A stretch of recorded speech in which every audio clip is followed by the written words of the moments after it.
कहीं आपने बिटकॉइन में पैसे तो नहीं लगाए?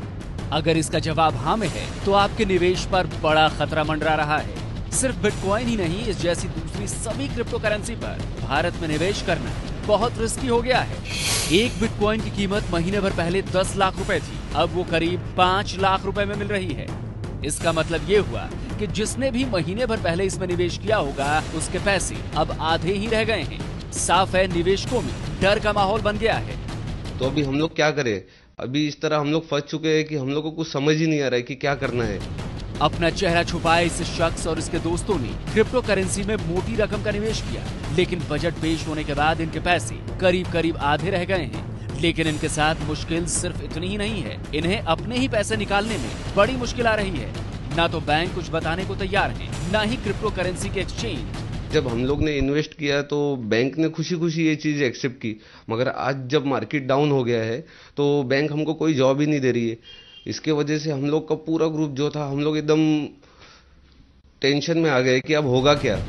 बैंकों ने बिटकॉइन सहित दूसरी क्रिप्टो करेंसी में लेन देन बंद कर दी है। साथ ही जिन एक्सचेंज के जरिए इनकी खरीद बिक्री की जाती है, उन्होंने भी साफ कह दिया है कि निवेशक अपने रिस्क पर निवेश करें। निवेशकों में डर काफी बढ़ गया है, लेकिन इनके डर बढ़ने की एक और बड़ी वजह है एक्सचेंजेस। जिन एक्सचेंजेस से बिटकॉइन एक्सचेंज होते हैं, उनकी वेबसाइट्स पर आए इस तरह के रिस्क वार्निंग। अगर कोई गड़बड़ होती है तो पैसे अगर निवेश में फंसते हैं तो उसकी जिम्मेदारी जो निवेश करने वाला व्यक्ति उसकी होगी, यानी अपने रिस्क पर आप पैसे इन्वेस्ट करें।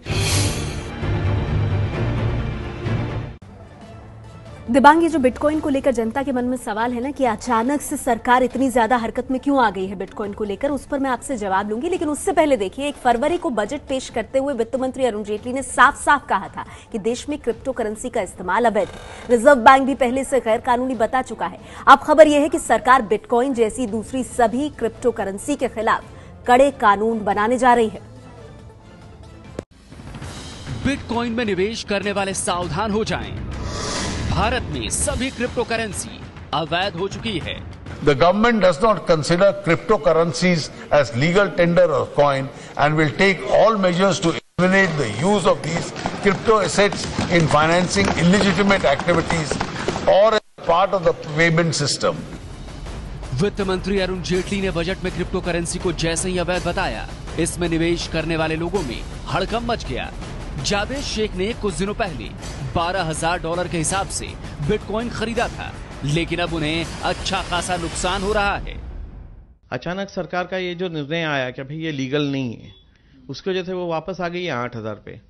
अब 8,000 पे आने के बाद तो आप समझ सकते हैं कितना नुकसान हो गया। लेकिन अब निवेशकों की मुश्किलें और ज्यादा बढ़ने वाली हैं, क्योंकि वित्त मंत्रालय के सूत्रों के मुताबिक जल्दी ही सरकार बिटकॉइन सहित दूसरी क्रिप्टो करेंसी पर कानून बना सकती है, क्योंकि अवैध घोषित करने के बाद भी देश में बिटकॉइन खरीदे और बेचे जा रहे हैं। कानून नहीं होने से इसके खिलाफ कार्रवाई की कोई स्पष्ट व्यवस्था नहीं है। सरकार ने किसी एजेंसी, संस्था या कंपनी को बिटकॉइन जारी करने का लाइसेंस नहीं दिया है। क्रिप्टो करेंसी की कीमतों में उतार चढ़ाव पूरी तरह से सट्टेबाजी है। इस डर की वजह से ये हो रहा है कि भाई लोग का पैसा और न डूब जाए, और भाव घटने की संभावना है। पूरे वर्ल्ड के अंदर ये संभावना है, खाली इंडिया के अंदर संभावना नहीं है। दरअसल वित्त मंत्रालय का मानना है कि क्रिप्टो करेंसी जैसी आभासी मुद्रा में जोखिम बहुत ज्यादा होता है, और जिस तरह से लोग पॉन्जी स्कीम में पैसा गंवाते हैं, वैसी स्थिति यहाँ भी हो सकती है। क्योंकि बिटकॉइन किसी सेंट्रल बैंक के कंट्रोल में नहीं है, इसलिए सौदा किससे हुआ ये पता लगा पाना बेहद मुश्किल है।